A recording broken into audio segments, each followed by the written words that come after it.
teks. Terus algoritma dapat dieksekusikan menggunakan bahasa alami atau natural language atau flowchart. Nah, flowchart itu nanti seperti apa? Nanti kita akan bahas ya. Nah, mari kita lihat contoh dari linear search ya. Jadi kita dari algoritma, kemudian linear search ini merupakan sebuah teknik pencarian data dengan mencari semua data satu per satu. Nah, kalau di sini contoh algoritma linear search itu dengan natural language ya. Nah, pertama ada data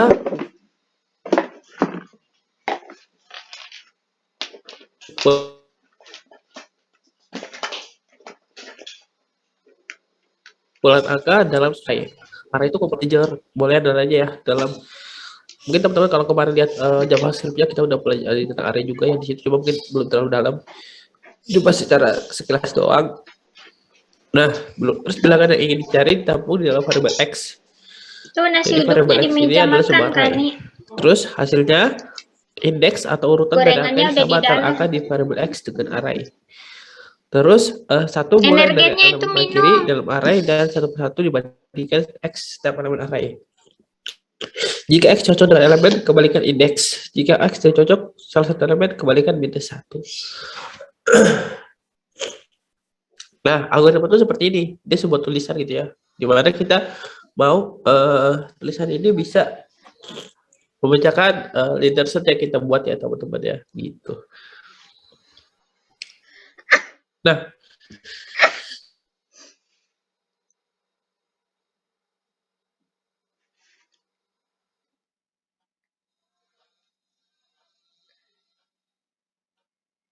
oke, di sini kita lihat flowchart ya. Nah, sebenarnya kalau flowchart itu seperti apa gitu ya, gambarannya kotak-kotaknya itu sebenarnya banyak ya teman-teman ya.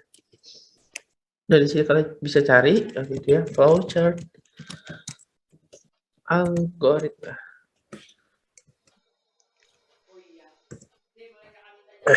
Nah, di sini banyak tentang penjelasan tentang flowchart juga ya.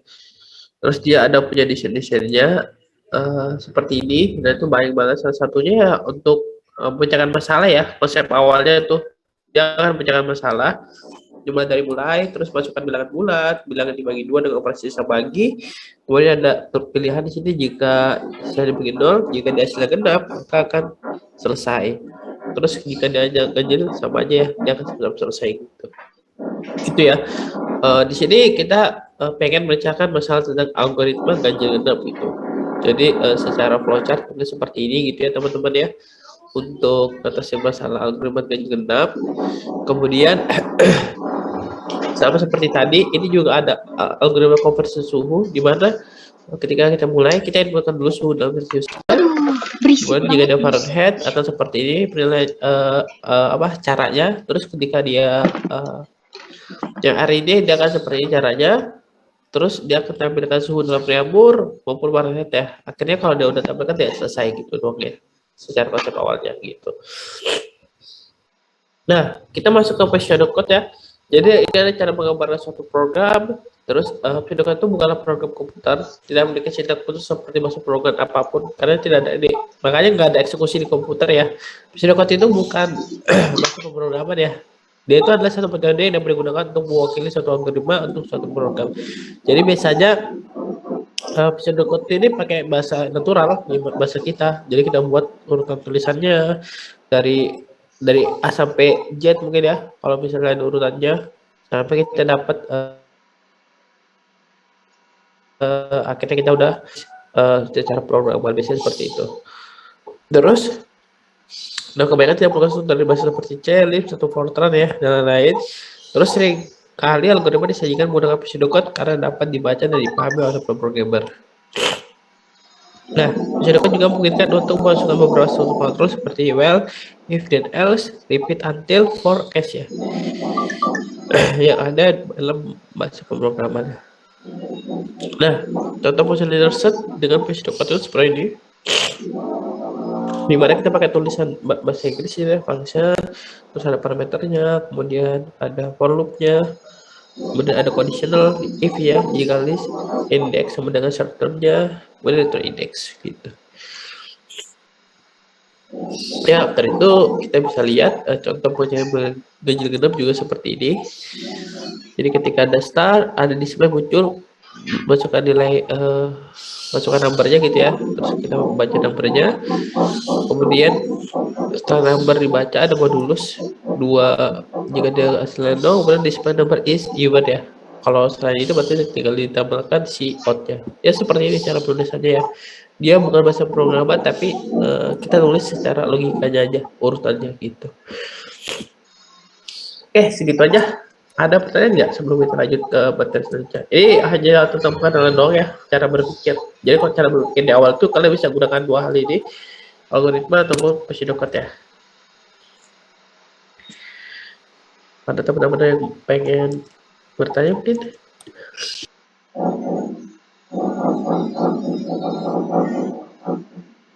Mas, ini kan apakah penggunaan pseudocode atau algoritma itu juga dibahas atau dimasukkan juga ke dalam proyek skala besar gitu?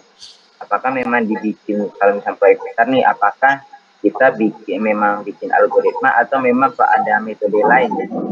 Kalau saya pribadi sih selama ini untuk hal ginian tuh jarang ya dilakukan ya, karena kita langsung bisa eksekusi gitu. Kalau mungkin kalian di perusahaan kalian butuh apa namanya, nanti kalian kerja terus butuh yang namanya, oke kita mau barangkali nih bahas suatu algoritma di mana kita mau cari yang efektif.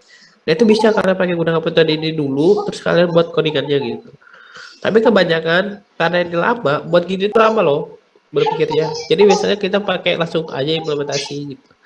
Karena kita kayak udah dapat di kepala kita, pikiran kita, oh kita mau ngapain aja gitu. Biasanya seperti itu. Jadi kayaknya jarang banget gitu kita pakai dari sisi developer karena ini lama. Belum lagi kalau metodologi Scrum itu kan itu dia harus cepet ya. Kalau kita lama ya berarti nggak efektif. Seperti itu ya gambarnya ya. Mungkin ada lagi teman-teman yang bertanya mungkin sebelum kita lanjut.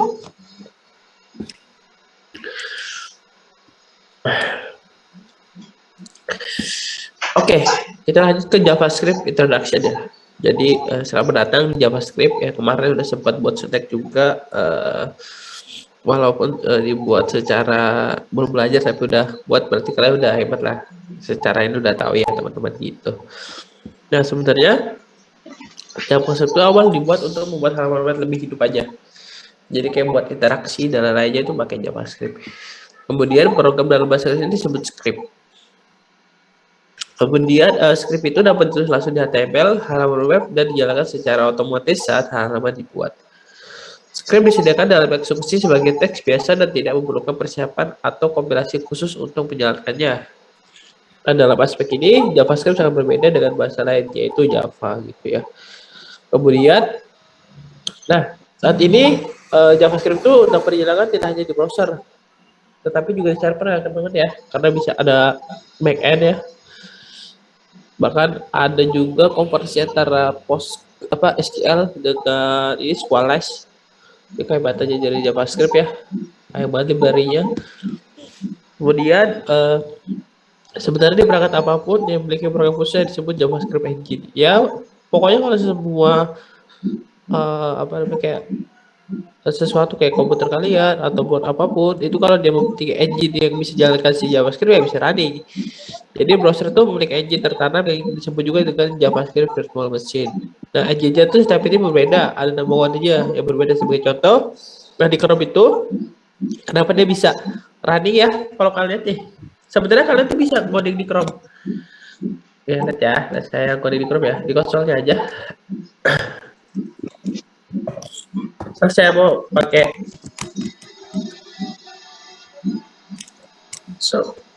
konsol udah belum? Dah muncul ya, 0 ya. Kalian sebenarnya bisa running di Chrome ya. Itu kenapa alasannya? Ya karena dia mempunyai engine yang ini nih, namanya V8 gitu.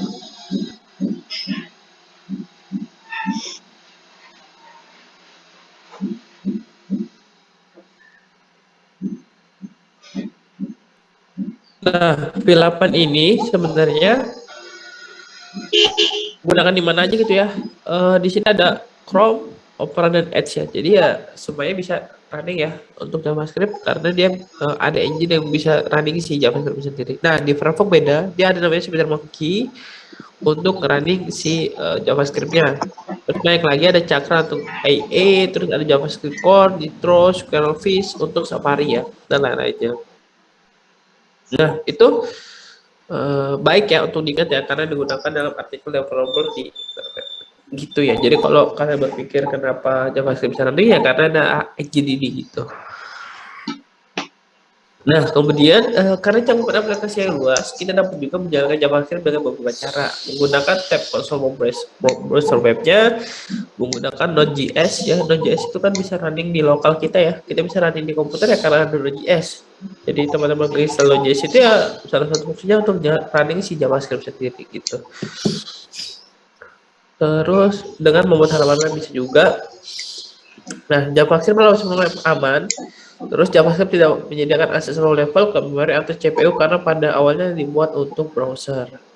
Terus kemampuan JavaScript sampai mengatur pada lingkungan program yang dijalankan. Misalnya Node.js mendukung fungsi untuk memungkinkan JavaScript untuk membaca atau menulis file sistem, melakukan record request dan lain-lainnya. Ini salah satu ya keunggulan dari JavaScript. Mungkin teman-teman bisa baca. Dan hal apa sih yang dapat dilakukan di browser JS ya? Menambahkan HTML baru ke suatu page, mengubah kontennya. Teman-teman bisa loh. Kalau saya bilang kemarin tuh, mungkin kita sebenarnya, ada bocah nih soalnya. Oke, saya pernah bilang ke teman-teman kan sebenarnya bisa nge-hack ya. Nge-hack ini hack ala-ala doang ya. Misalnya Wikipedia Indonesia. Oke, misal kita mau tahu agama Mesir kuno ya, seperti ini ya. Sebenarnya kalian bisa langsung rubah di dalamnya ya. Kalian gimana? Tinggal di spek aja. Misal di sini ada tulisannya agama Mesir. Kalian ganti agamaku. Nah, agama kuno ya, Mesirnya hilang.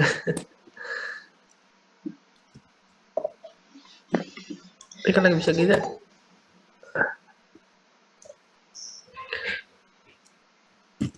Belah, belah, belah. Wih, kalian bisa hack ya. Kalian bisa berubah gitu. Tapi ya itu lokal kalian doang. Kalau di ini nggak berubah gitu. Kayak berubah ya seperti itu ya. Jadi itu salah satu keuntungan dari kita pakai JavaScript, kita langsung bisa berubah gitu. Terus kita juga bisa respon terhadap tindakan pengguna, misalnya aksi ketika user klik mouse, ya itu termasuk event. Nanti kalian tahu ketika belajar DOM. Kemudian pengirim request melalui network, remote server, download dan upload file, mendapatkan dan mengatur cookies, terus menambahkan pertanyaan kepada user, terus implementasi perkembangan lokalnya. Mungkin teman-teman bisa baca untuk kelebihan dari JavaScript. Dan di sini yang terakhir adalah hal yang membuat JavaScript itu unik, yaitu setidaknya 3 poin plus yang dapat dilakukan di JavaScript. Pertama, integrasi penuh dengan HTML CSS. Hal sederhana dilakukan dengan sederhana, didukung oleh sebuah browser utama secara default dan sudah aktif ya. Ini ya salah satu keuntungan yang paling besar ya, bisa didukung oleh browser yang running JavaScript. Kemudian JavaScript adalah teknologi browser yang menggabungkan tiga hal tersebut ya. Jadi inilah yang membuat JavaScript unik dan merupakan tools yang paling luas untuk membuat antar muka browser. Terakhir, JavaScript juga memungkinkan untuk membuat server, aplikasi mobile dan lainnya. Kalau mobile pakai React Native bisa ya, teman-teman ya. Gitu. Sampai sini, teman-teman ada pertanyaan nggak sebelum kita lanjut ke materi selanjutnya?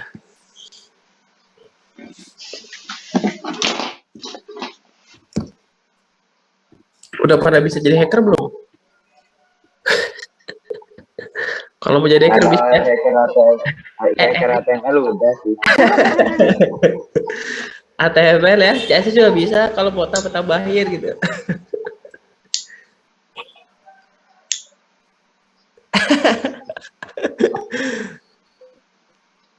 Jangan, nanti kita terlalu ngeri kalau udah rasa gitu ya, terkenal nih.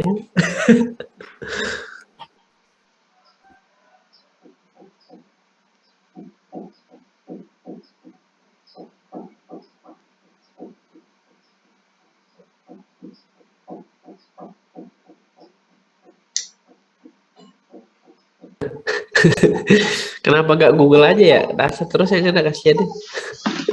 Coba Google gitu jadi ekornya.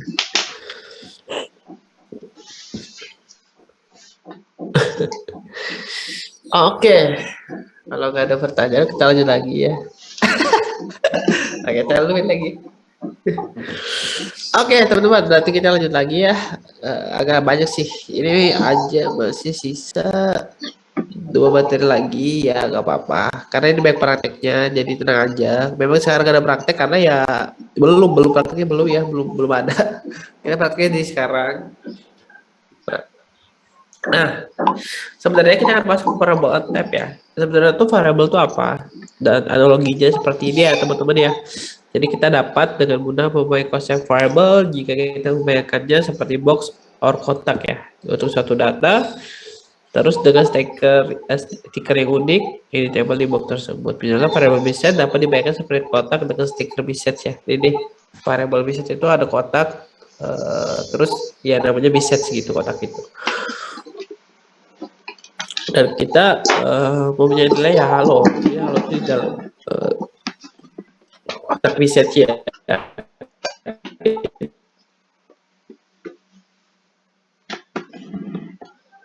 Itu ya konsep dari variable ya gitu. Apapun ke dalam kotak dan dapat mengubahnya sebanyak yang diinginkan gitu. Jadi ketika nilai diubah dan namanya dihapus dari variable tersebut gitu ya. Mungkin secara konsep seperti ini ya. Kita bisa menghapus ya. Ini variable, kemudian kita tambah root, terus halonya kita buang. Nah, itu ya konsep secara analogi sederhananya variable ya. Jadi anggap aja variable sebuah kotak dan nilainya adalah hal-hal yang ada di dalamnya. Kemudian nah, variabel di Java itu seperti apa? Jadi variabel itu adalah wadah or container ya untuk menyimpan data yang dapat digunakan kembali atau reusable data. Kemudian variabel merupakan unit dasar penyimpanan dalam sebuah program. Nah, ciri-ciri variabel itu banyak. Pertama, data yang disimpan dalam variabel dapat diubah selama eksekusi program.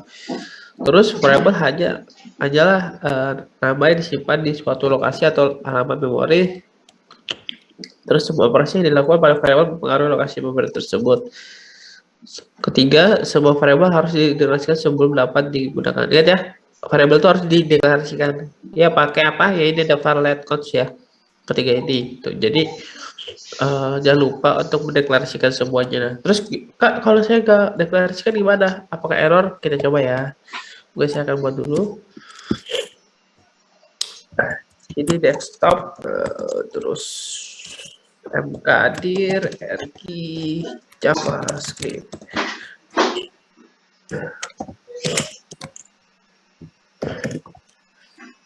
Terus ini rq javascript, terus code. Oke.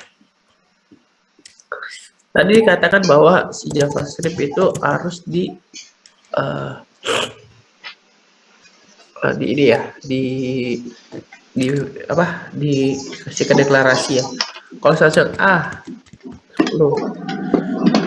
saya konsol log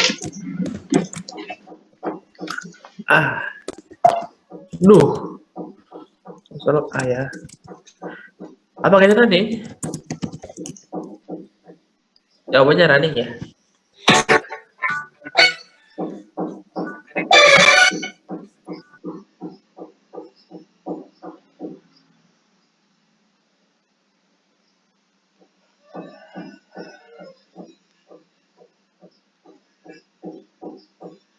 Oh ini. Oke. Kita lanjut lagi ke teman-teman ya. Jadi dia akan running, tapi nanti akan bermasalah di server karena nggak punya variable gitu. Nanti ketika konsep ini dipanggil secara luas, dia akan bermasalah gitu. Jadi hati-hati dengan konsep ini. Jadi pastikan deklarasi di awal ya untuk penamaannya gitu teman-teman. Kemudian kita lanjut. Nah di sini banyak ya. Ada keyword for digunakan di sebuah code JavaScript di tahun 1995 hingga 2015 ya teman-teman ya.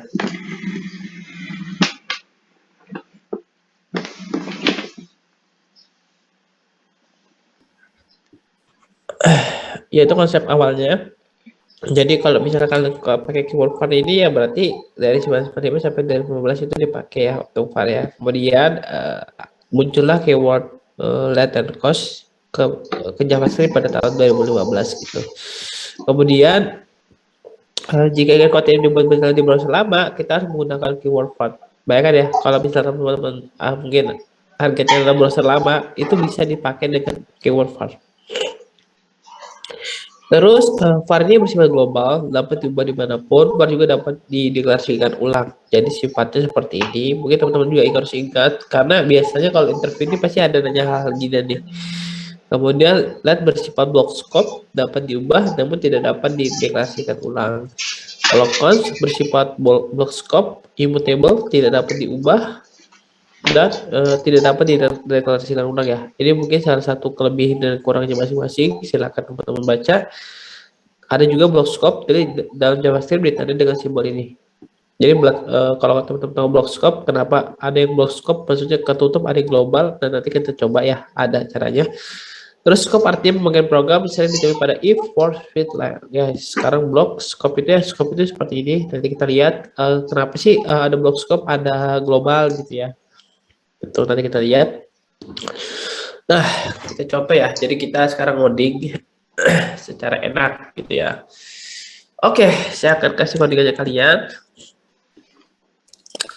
Silakan kalian tulis sendiri. Kalau saya boleh ya, karena saya akan kasih tahu konsepnya ke teman-teman. Biar nggak susah, biar nggak lama juga sih coding. Oke, sekarang kalau kita lihat hasilnya gimana, semuanya kita hasil. Lihat ya. Jadi ada duplikat ya. var x dengan let x itu nggak boleh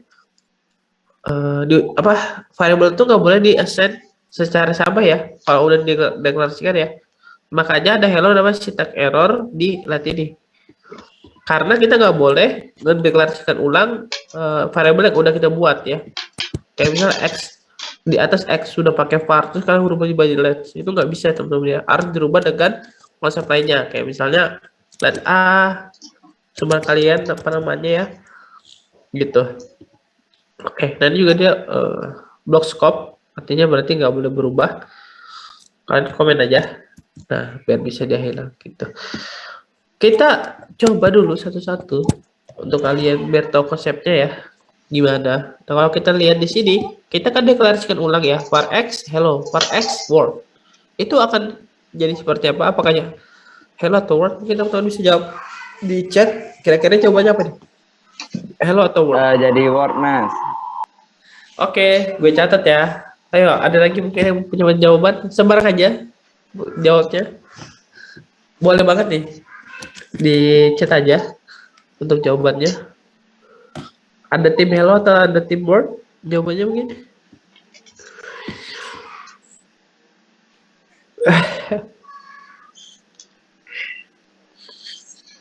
Oke, good. Teman-teman banyak jawabannya ya. Good. World. Wah, banyak teamwork nih ternyata ya. Oke, good ya teman-teman ya. Saya tampung dulu. Terus kita coba deh hasilnya apa. Ternyata word ya. Jadi result hello ini salah ya guys. Kita jadi tipu aja kali ya. Tipu tipis-tipis. Jadi hasilnya word karena dia bentuknya var gitu ya. Dia bisa dirubah gitu. Sesuai dengan yang nilai akhirnya gitu. Nah, kalau dilihat di sini kita udah dapat ya untuk creation yang pertama. Saya akan komen dulu biar nggak terlalu problem ke lainnya. Saya akan lanjutkan lagi ke sini. Tadi kita lihat ya, kalau var itu bisa untuk penilaiannya. Tapi ketika kita pakai lain, itu nggak bisa. Kayak let ini nggak bisa ya. Dia akan ada cacing-cacing warna merah yang dia bilang ini karena declare block scope variable ya. Karena kan highlight ini block scope, jadi nggak bisa di assign ulang. Ya, kalau mau assign ulang caranya gimana? Kita lihat ya kalau begini hasilnya apa. Oh, sorry ini. Nah, ini ya sama ya konsolog. Kalau misalnya kalian salah konsolog variabel yang nggak ada, ya bakal problem. Nah, dia bisa di assign ulang seperti ini ya. Dengan menggunakan A agar nilainya berubah. Tapi ini nggak disarankan ya dalam programmer ya. Sangat buruk. Ya, kalau kalian mau misalnya ada variabel yang mau berubah, kita pakai var aja. Gitu ya teman-teman ya. Ini untuk khusus LED ya. Oke, saya akan tutup lagi yang ini biar nggak ada problem di tempat lainnya. Nah, kita ada kedua ini. Jadi kita ada hoisting ya. Jadi dari X10 jadi var X. Nah, ini bisa kalau misalnya dideklarasikan secara seperti ini bentuknya, cuma kayak misalnya var X sama dengan 10. Var X sama dengan 10 gitu ya. Nah, ini bisa sama aja bentuknya seperti ini. Kita bisa pakai cara hoisting untuk mendeklarasikan variabel. Ya, secara hasilnya juga sama, dia akan ada 10 gitu ya teman-teman ya. Seperti itu. Dan ya, kalau yang terakhir juga kita pakai LED ya untuk deklarasikan si LED-nya. Kalau kita lihat hasilnya apa? Dia akan salah ya. Itu hanya khusus untuk var ya. Jadi kalian harus nih ada error nih, cannot access X before diinisialisasi. Kalau begini bisa, apa kita coba dulu? Ada yang bisa ya. Jadi deklarasikan dulu sebelum dimunculin X-nya gitu. Gitu, sampai sini teman-teman ada pertanyaan mungkin? Kalau nggak ada, coba dulu ya. Saya kasih waktu 5 menit di tempat kalian. Silakan tulis dan nikmatin penggunaan si ini ya, JavaScript gitu. Silakan teman-teman coba di lokalnya.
Ada pointer ya?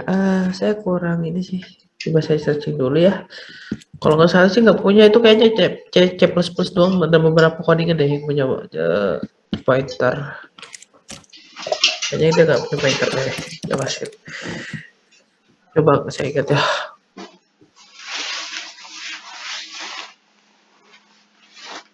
Kan dia nggak punya pointer itu si JavaScript.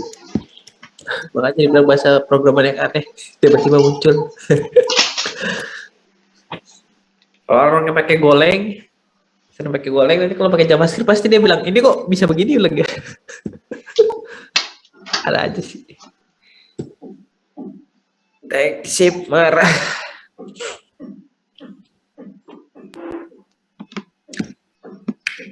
Kalau ada kendala boleh ya. Private chat juga boleh teman-teman. Kalau misalnya malu, tenang aja. Namanya aman sebenarnya. Yang penting nanya kalau ada kesulitan. Ya karena oh ya kita masih ada sisa 3 materi lagi ya, cukup banyak sih sebenarnya. Tapi nggak apa-apa. Karena nanti bisa dibaca aja ya kalau misalnya belum ini.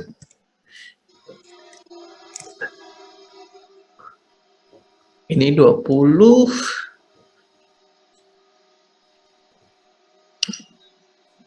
defaultnya deklarasi ini var atau undefined. Maksud undefined apa?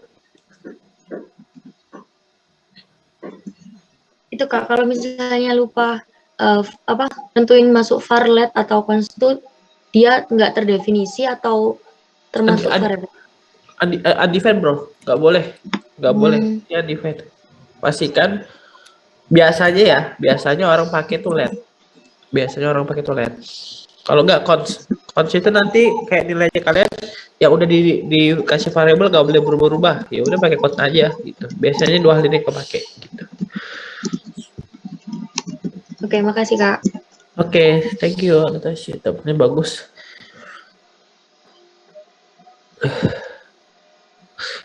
Kak, itu sebelum not index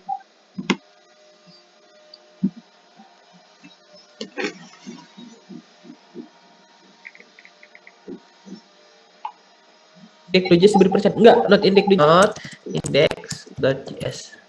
Tinggal di enter aja, nanti muncul hasilnya. Kalau sekarang kan karena saya belum komen, jadi kebaca semua. Overall nggak apa-apa kalau kalian pakai itu.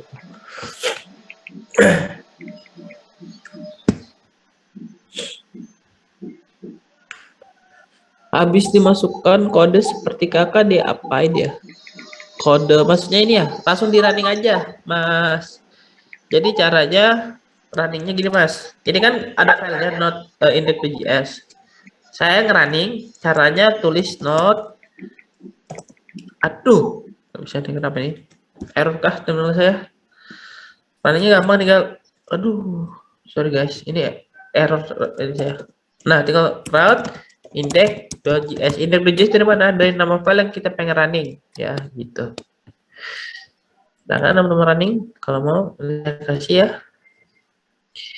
Pada situasi apa let dan cons? Oke, Faisal, bagus pertanyaannya. Tapi kita bahas after ini ya. Ada pembahasannya. Kapan kita pakai itu? Ya harus di save bro. Kalau nggak di save nanti nggak bisa update terbaru runningnya.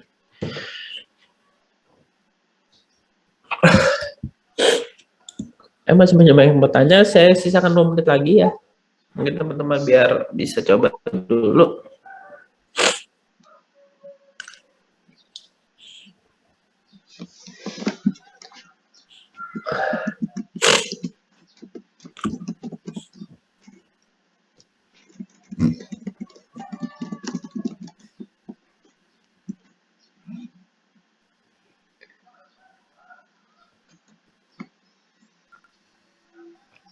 Perubahan variabel itu bisa kayak misalnya kasusnya awalnya kalian mendefinisikan misal true nih, mendefinisikan sesuatu dengan nilai true. Nah, tapi kalian pengen ketika button diklik nilainya false. Nah, itu berubah kan? Harus ada perubahan variabel kan? Nah, itu ya caranya berarti pakai let, nggak bisa pakai cons. Kalau dalam kasus seperti itu ya. Ya nanti kalian nemu sendiri sih kalau itu mah. Yang penting kalian tahu konsepnya aja, kayak perubahan bisa terjadi sesuai dengan kebutuhan. Kalau saya sih biasanya sering begitu, kayak misalnya, oh ini button ini saya tekan, nilai ini harus false, biar nutup yang lainnya gitu, ya itu bisa kondisi seperti itu.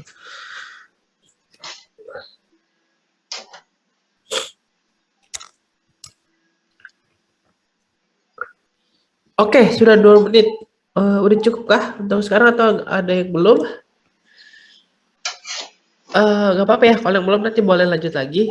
Mungkin nextnya saya akan kasih waktu lebih panjang ya. Tapi tolong kasih tahu di chat jika itu kecepatan gitu. Wah, sudah ke conditional branching aja. Sorry ya, di teknik dulu. Bukan ini kita pelajari. Habis ini. Oke, secara konsep seperti itu ya. Jadi penggunaan si varlet dan ghost. Nah, ini nanti akan ada secara spesifik cara penggunaannya gitu ya teman-teman ya. Jadi teman-teman bisa lihat. Nah, di sini masuk ke scope. Ya. Yang tadi saya bilang, scope itu gimana? Ada yang block scope, ada yang menerapkan global gitu ya. Itu seperti apa hasilnya jika kita masuk ke scope ini ya. Gitu. Dia akan seperti ini teman-teman ya. Dia akan masuk seperti ini.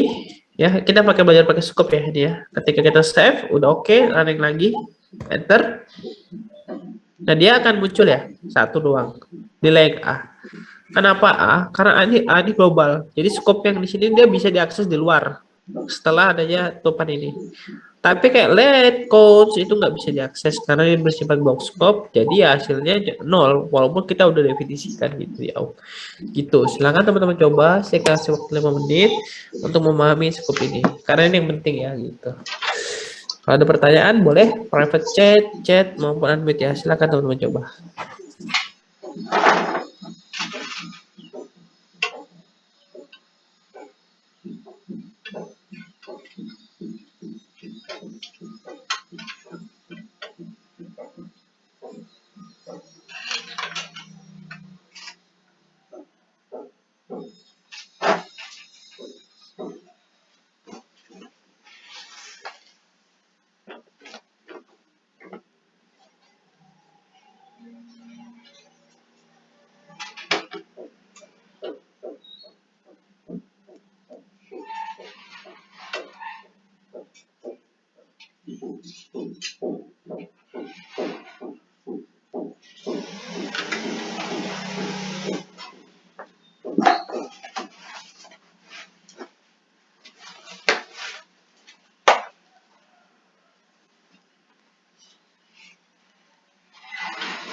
Yap, benar. Jadi dan cost itu tidak global dan VAR itu global. Bisa diakses di luar skopnya.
Ya benar, harus di-running sesuai dengan skopnya ya. Kalau nggak di-running ya kondisinya kayak gini. Kalau udah definisikan variabelnya, tapi dia nggak muncul gitu.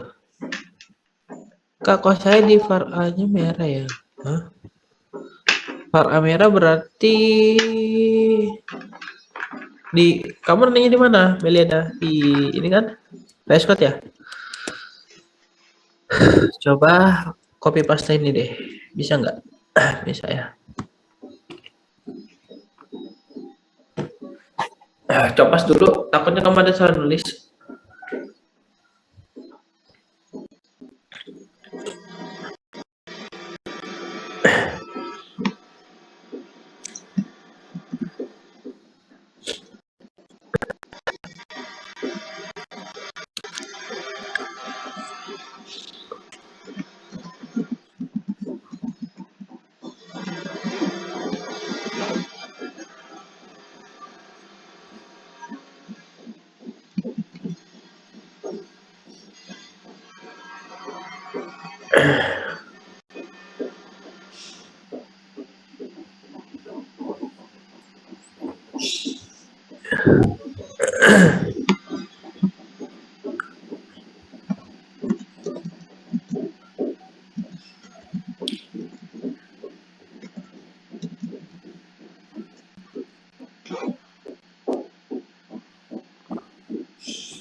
Oke ya, kita sambung dulu Meliana. Mungkin kalau nanti Meliana ada problem, bilang lagi ya. After ini ya. Kita akan masuk ke desktopnya. After itu ke sini. Teman-teman ya lihat ya, secara gambar seperti ini. Nah, kemudian, ada kasus ya, dimana cons itu kan dia bersifat immutable atau nggak bisa berubah ya teman-teman ya. Jadi kalau akan berubah seperti ini nggak akan bisa, dan dia akan error assignment to constant variable. Jadi ya teman-teman juga ingat, mau diingat errornya, kadang pertanyaan error itu banyak gitu ya. Nah caranya seperti apa? Kita akan masuk ke sini ya, karena dia bersifat immutable. Nih, ketika kita konsol log A,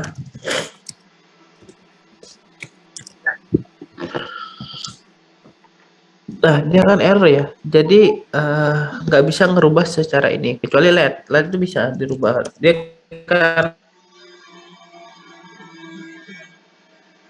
memang nggak bersifat immutable, tapi dia bisa dirubah. Tadi di atas bisa. Oh, sorry, ini belum saya tutup. Sorry teman-teman ya.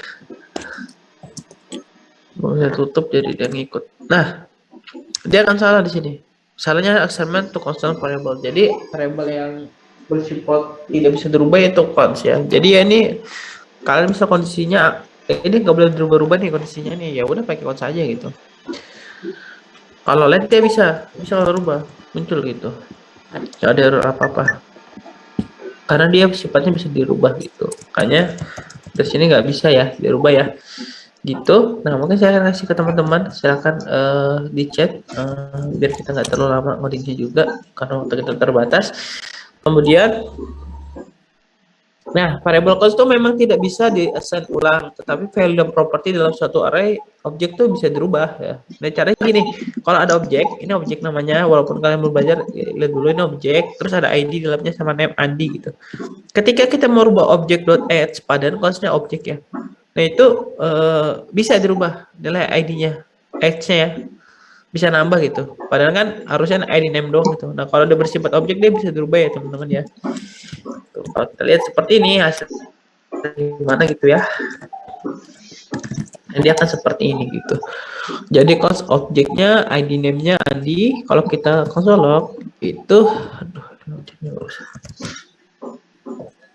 kalau kita ngerubah langsung objeknya dari yang awalnya ada ID langsung kita kosongin tuh nggak bisa teman-teman. Jadi ini nggak bisa yang di bawah ini. Tapi kalau kita nambahin objek.add seperti ini bisa. Kalau kita lihat ya, awalnya cuma ada ID sama name doang ya untuk objeknya. Tapi ketika kita cek itu akan ada ads nih tambahan di bawahnya gitu. Dari aslinya. Ya kalau bersifat objek bisa. Tapi kalau ngerubah bentuknya itu nggak bisa gitu.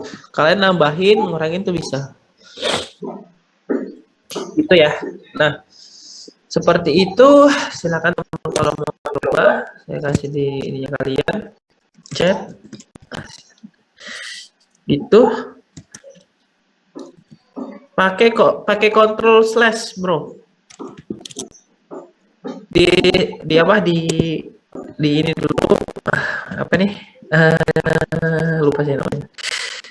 Pokoknya kayak ditiban gitu, ditarik gini baru dikasih slash lah, teman-teman. Biar bisa deh. Oke, seperti itu ya.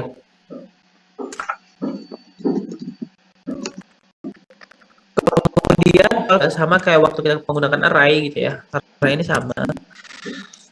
Khususnya, misalnya arraynya seperti ini bentuknya awalnya, terus kalian pengen rubah jadi kosong, itu nggak akan sama, pasti akan konstan. Assignment untuk constant variable ya teman-teman ya. Errornya kalian bisa komen aja. Kemudian kalau kita push berarti nambah kalimat data baru ke dalam arraynya, itu bisa ya teman-teman ya. Caranya ya tinggal ketik JS ya. Nih ada 5 hasilnya plus sama objek yang di atas gitu ya. Nah gitu juga kali ini silakan teman-teman coba di array sama objeknya ya gitu. Beda. Kalau sekarang belum masuk materinya ya, nanti saya jelasin ke materinya. Pokoknya mereka bodoh ini beda, dari penggunaan pun beda.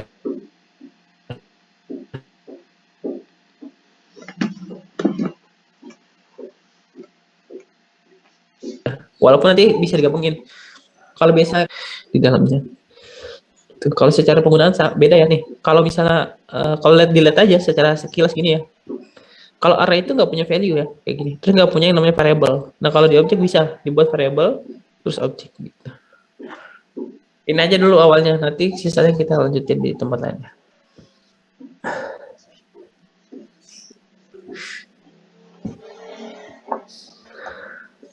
Oke, yang array udah masuk ya. Itu array udah masuk, mungkin saya kasih waktu 2 menit ya. Sampai menit ke-27 ya. Silahkan teman-teman coba.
Oke. Ya, bisa. Kalau mau analisis cara mudahnya, objek seperti ini. Ini objek. Ini array. Tapi kita belum belajar sih. Tapi nggak apa-apa kalau kalian mau tahu dulu. Ntar dulu aja sih. Itu di chat ya kalau mau tahu perbedaannya. Kemudian kita lanjut dulu ya teman-teman ya. Teman-teman, karena kita punya keterbatasan materi banyak. Oke, nah mungkin teman-teman lihat tadi ya, kita udah tahu tentang scope juga ya, adalah bagian dari program di mana variabel dapat diakses secara langsung, terus kemudian ada global scope, diakses secara global dapat diakses dari mana saja, terus ada lokal, berarti ya nggak bisa diakses di luar, dia di lokalnya aja, pokoknya di dalam scope-nya aja, nggak bisa di luar scope gitu. Gitu, kemudian juga ada kasus variabel, nih ya, enak ya ada contoh kasusnya ya, teman-teman dikasih kasus gitu ya. Saya akan buat ini tuh sebuah function. Jadi function itu kita akan running gitu ya teman-teman ya. Nah, di sini kan kita mau ini adalah global variable ya, gitu ya.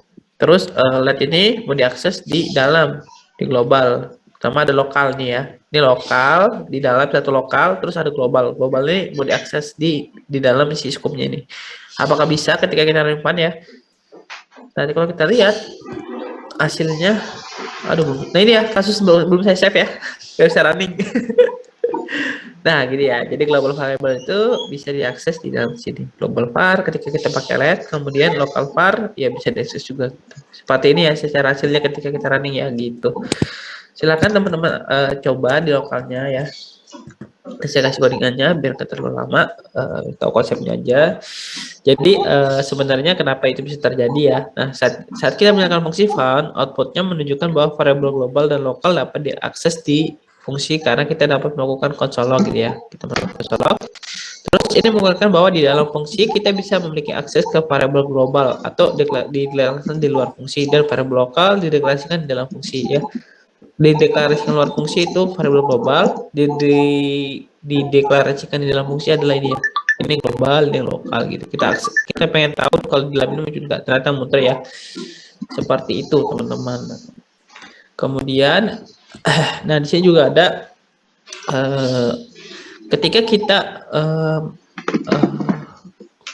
kita masih dapat melihat variabel global, tetapi untuk variabel lokal console log dapat menampilkan error. Lihat ya, ternyata local var ini dia hanya bisa diakses di dalam scope-nya. Ketika kita di luar itu nggak akan bisa ya teman-teman ya gitu. Jadi kalau teman-teman lihat di sini, ini beda dengan hasil yang tadi ya, padahal secara konsep sama gitu. Secara konsep skeletnya sama, tapi konsoloknya aja yang berbeda ya. Konsolok tadi itu ada di dalam function, kalau di sekarang konsoloknya ada di luar function ya. Sehingga kalau kita running, ini akan minta identifier sih. The local var is not defined. Karena kita ini let ini hanya bisa diakses di dalam sini dong nih, di depan sampai ke bawah. Kalau di luar kayak di luar function gini, dia nggak akan bisa diakses gitu. Begitu juga dengan let, dia hanya block scope kan, jadi ya bisa diakses ketika ada function. Berarti kan ini masih dalam satu urutan dia kan, bukan di luarnya dia gitu. Jadi masih bisa. Seperti itu sih untuk case ini ya. Bagus ini ya. Kalian kan dikasih tahu use case yang begini ya. Ini teman-teman juga mohon diingat ya. Karena nanti kalau kalian udah interview ini paling banyak ditanya deh. Jadi kalian harus hafal nih. Kalau bisa kalian catat biar kalian sampai hafal gitu. Seperti itu, saya kasih 2 menit sampai menit ke 33. Silakan teman-teman coba di lokalnya.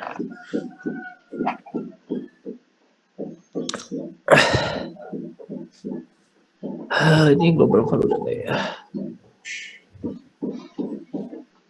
Ini masalah scope ya. Kita belajar tentang scope. Enak banget ya, kalian udah dikasih use case nih. Jadi dapat gambaran lah.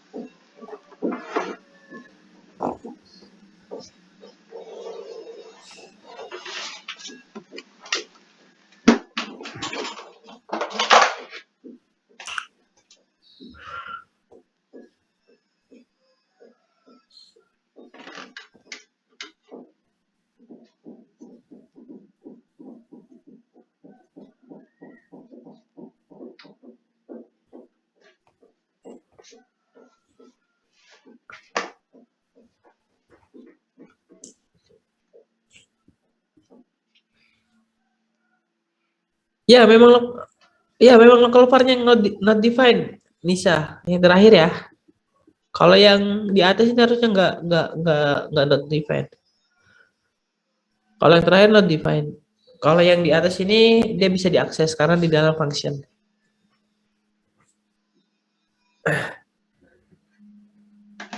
Kayaknya ya belajar Dika. Belajar. Nanti beda chapter sih. Cuma nggak tahu kalau misalnya minggu depan itu belum ada perubahan jadwal.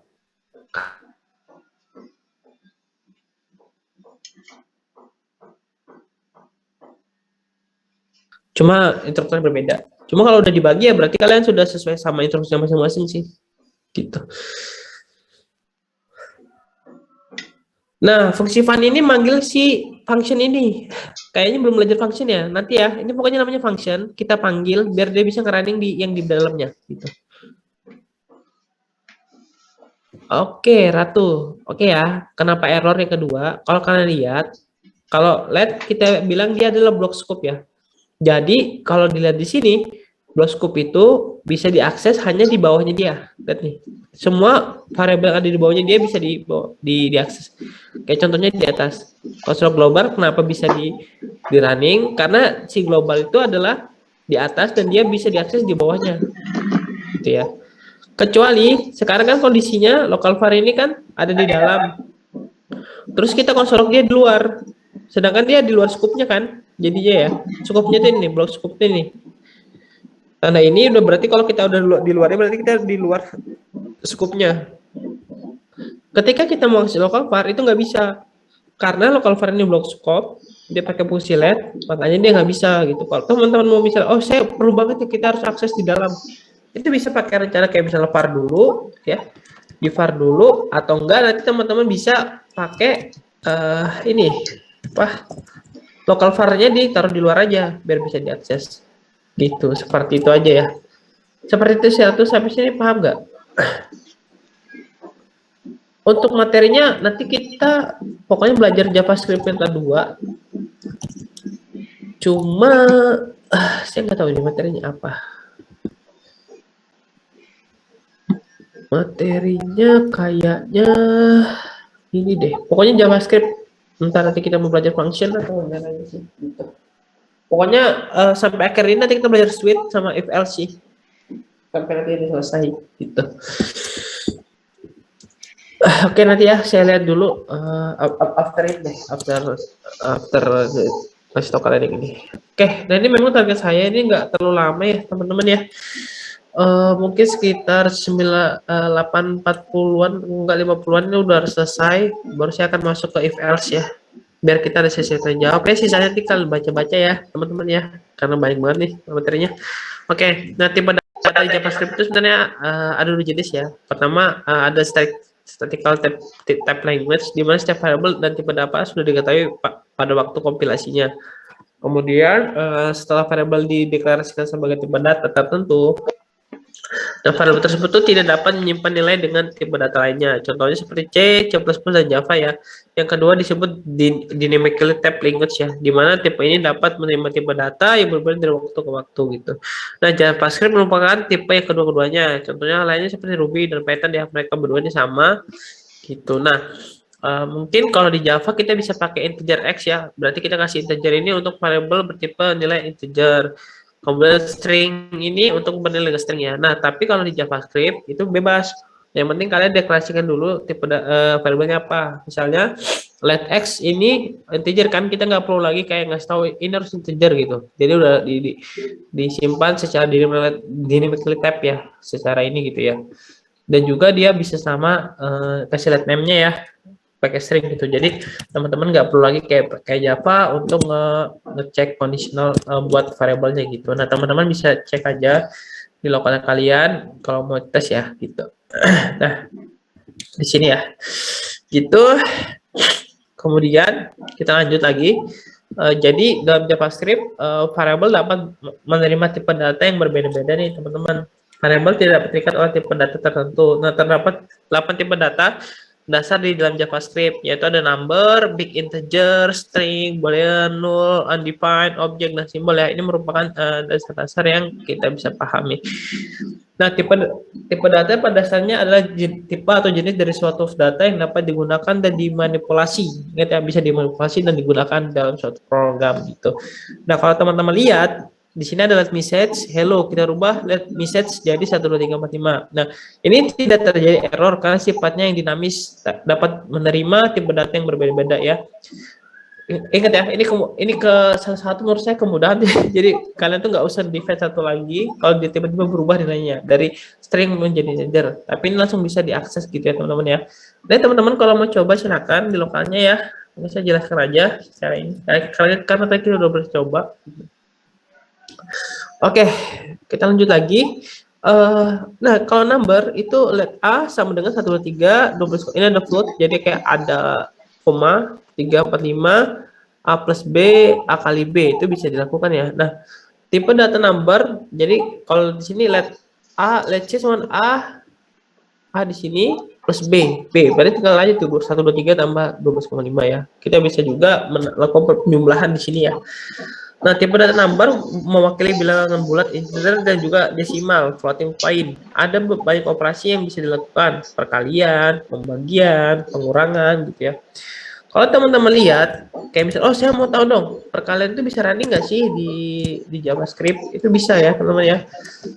Saya kasih contoh aja.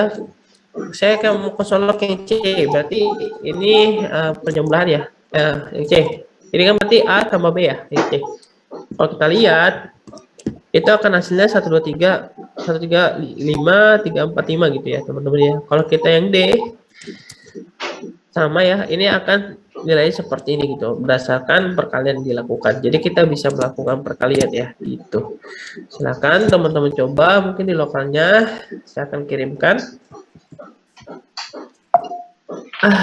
Kalau angkanya banyak bisa ditambahin biar mudah dibaca enggak? Ini nanti jadinya string deh, soalnya nggak ada tanda strip bawah gitu. Kalau mau pakai titik aja.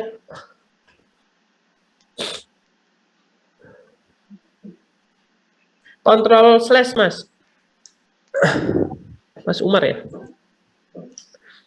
Nah, kemudian selain bilangan pada umumnya, ada juga disebut sebagai nilai numerik atau khusus yang termasuk dalam tipe diantaranya ada infinity dan none ya.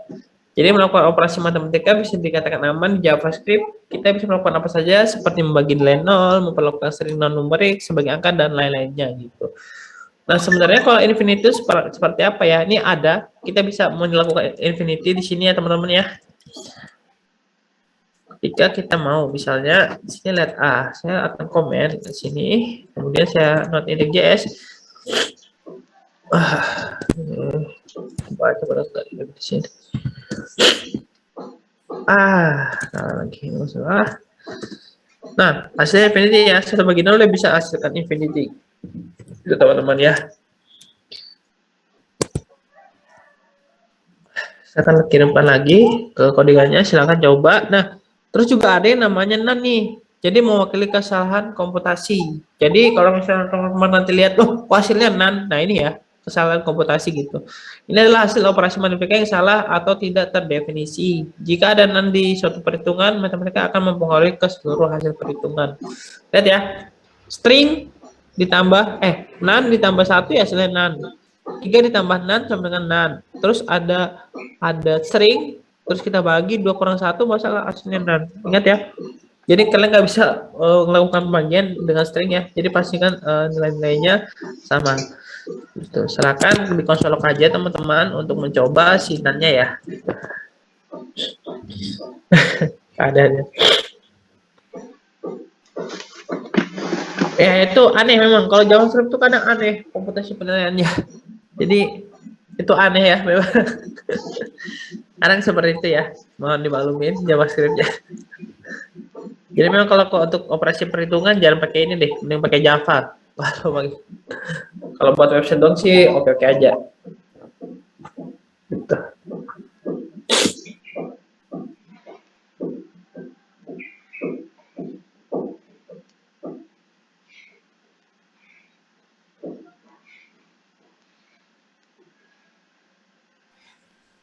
Oke, kita teman-teman lanjut lagi. Memang karena JavaScript itu kan dibuat sebenarnya karena untuk ngerunning si web ya. Kayaknya ada sih, cuma belum pernah cek ya. Ntar ini ya, mungkin ya. Kita kalau ada sistem jawab kita cari. Nah, teman-teman, setelah itu ada tipe data big integer ya. Jadi dalam JavaScript, tipe data number tidak dapat mewakili nilai bilangan bulat yang lebih besar daripada 2 pangkat 53 minus 1. Ini nggak tahu berapa isinya. Pokoknya seperti itu untuk ininya dan kurang dari. Nah, sehingga kalau nilai number ini nggak bisa handle ini, dia akan dihandle oleh big integer gitu ya. Inilah batasan teknis yang ditentukan dalam representasi internal si JavaScript-nya. Kemudian seharusnya batasan ini sudah cukup untuk melakukan perhitungan matematika sesuai kebutuhan kita masing-masing. Namun untuk kasus tertentu terkadang kita membutuhkan jumlah yang sangat besar, misalnya kriptografi, satuan mikro ya, ini bisa digunakan dalam itu ya. Jadi untuk hal seperti ini. Kemudian jenis big integer juga ditambahkan ke JavaScript untuk mewakili bilangan bulat dengan panjang yang mendekati nilai tak 3. Dan nilai big integer dibuat dengan menambahkan n ke akhir bilangan bulatnya. Jadi gimana ya? Nah, jadi gini kalau bisa lihat tambahin n karena saking banyaknya ya hasilnya kan seperti ini gitu ya teman-teman ya. Ya, ini boleh teman-teman lakuin. Kalau selama ini sih saya belum pernah pakai karena mungkin belum pernah masuk ke area perhitungan yang besar ya.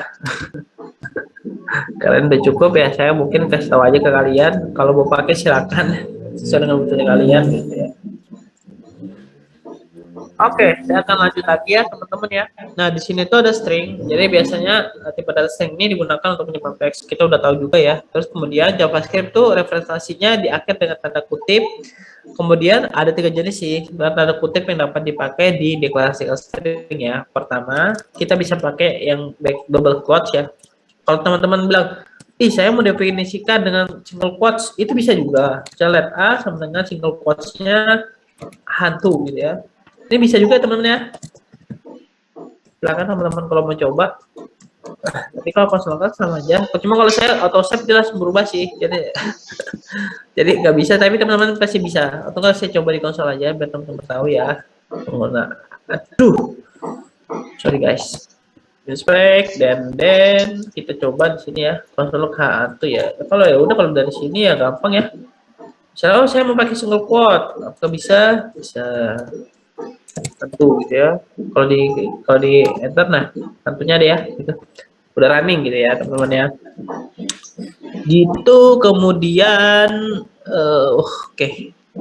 Teman-teman silahkan coba. Ada juga yang backtick ya. Backtick ini sebenarnya kalau kalian mau apa ya? Mau gabungkan definisi sebuah variable dengan tambahan nilai di depannya gitu. Itu bisa. Contohnya gini, saya kan udah definisi let I nih sama dengan satu ya. Terus saya mau tambahin nih, oke, saya mau dikonsolok dengan nama saya, yaitu tinggal dipanggil hantunya tinggal A aja. Nah, bentuknya backtick itu seperti ini ya. Backtick itu di sebelah kirinya nggak satu. Nah, konsolok, nama hantu. Nah, nanti kalau kalian running, nama saya hantu gitu ya. Jadi kita bisa menambahkan variabelnya, terus tambahkan si variabelnya di sini di dalam tulisan string kita. Gitu. Nah, itu mungkin seperti itu untuk backtick ya. Silakan teman-teman coba kalau mau. Ini saya kasih ya. Kita coba-coba. Tuh terbatas. Jadi backtick kalau terkutip dengan tambahan fungsionalitas dan batik kita untuk menambahkan variabel ya. Kita coba. Kemudian ada ekspresi dalamnya seperti ini, tambahan untuk backtick ya, untuk mendefinisikan si variabel yang kita pengen definisikan gitu ya. Terus kita bisa masukkan apa saja seperti variabel ekspresi, matematika dan lainnya di dalam juga bisa. Kemudian dalam beberapa bahasa pemrograman ada tipe data karakter yang digunakan untuk menampung satu karakter. Misalnya dalam bahasa C dan di Java ini disebut char ya. Dalam JavaScript tidak ada yang seperti itu. Ini hanya ada satu yaitu string doang ya teman-teman ya. Kemudian sebuah string dapat terdiri dari 0 karakter kosong, 1 karakter atau banyak dari mereka gitu ya teman-teman, bisa dicek. Nah seperti ini ya, tadi saya udah bilang nama Andi, sumber nilainya juga kita bisa nambahkan penambahan di sini ya. Jadi kalau misalnya teman-teman mau coba silakan. Ini saya akan kasih contohnya kalau di lokal kalian untuk penggunaan backtick gitu. Kemudian ada boolean ya. Di sini ada condition di mana ada true dan false ya. Di sini cewek-cewek memilih, mungkin di sini ada Dika kali ya. Kemudian di sini di sebelah kiri ada Irfan kali ya. Enggak kok, bercanda ya. Jadi memang condition itu ada boolean, ada true dan false. Jadi ya seperti aja nilainya dari boolean. Kemudian kalau di sini tipe boolean itu hanya memiliki 2 nilai, yaitu ada true dan false ya. Berarti ya benar ya dan tidak salah. Ya benar dan tidak salah gitu. Sembarang kalian soalnya gunainnya ya. Nah kemudian kalau kita tipe data ini mewakili entitas logika, kemudian nilai boolean juga dapat digunakan sebagai hasil dari perbandingan 4:1, maka hasilnya true ya, comparison-nya ya. Misalnya jika is valid entry itu true,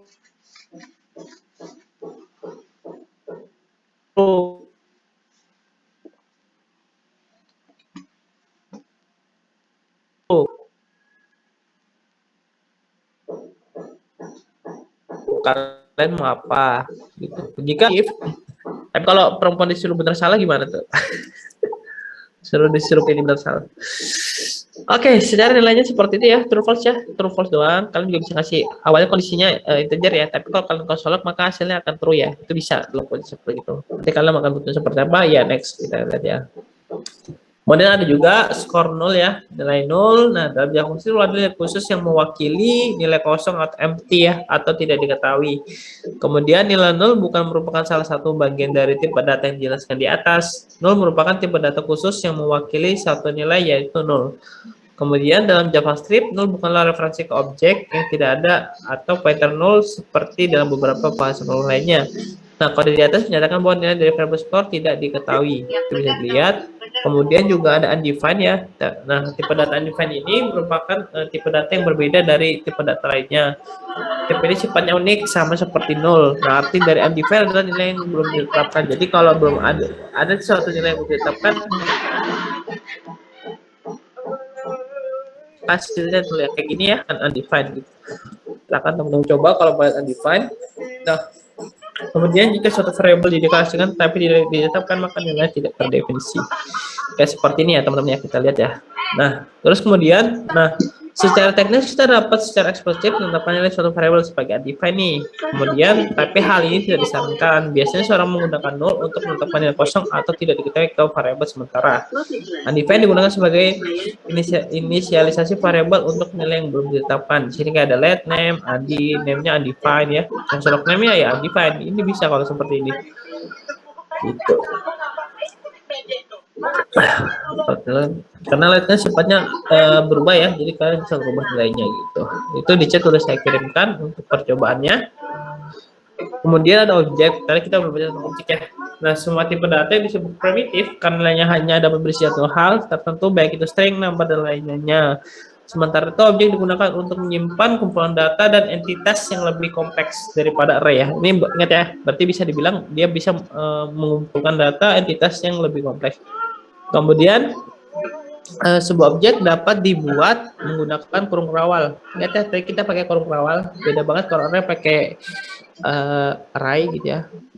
Nah, objek dapat diisi dengan berbagai macam tipe data. Kumpulan berobjek biasanya disebut dengan properti. Jadi ada properti ya di dalamnya. Properti adalah pesan type data apa saja. Kemudian kita dapat mempelajari dengan subbabnya di objek. Silakan teman-teman yang buka ininya ya. Nah, ini salah satu contoh dari objek ya. Kita mendeklarasikan objek. Teman-teman pasti udah lihat tadi kita udah tes juga ya untuk ininya, untuk nambahin datanya. Silakan teman-teman kalau mau coba itu seperti itu untuk data objeknya ya. Tipe yang ada variabelnya, ada value-nya, variable, value, pokoknya namanya ini semua properti ya gitu di dalamnya. Nah, kemudian kita juga ada simbol. Jadi kalau value simbol hello ya, simbol dengan definisi yang sama.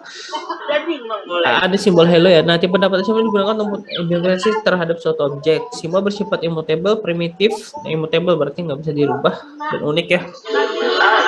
Dan meskipun kalau suatu value berbeda, keduanya berisi tentang string hello, sebenarnya keduanya berbeda karena memiliki tipe data simbol. Ini kemudian ada lagi type of operator. Jadi kalau kita mau tahu nih tipe dari suatu variabel itu apa, misal dia ya pokoknya pemeriksaan datanya lah, tipe datanya apa, kayak misalnya string, number, dan lainnya ya, itu bisa dilihat dari type of ini.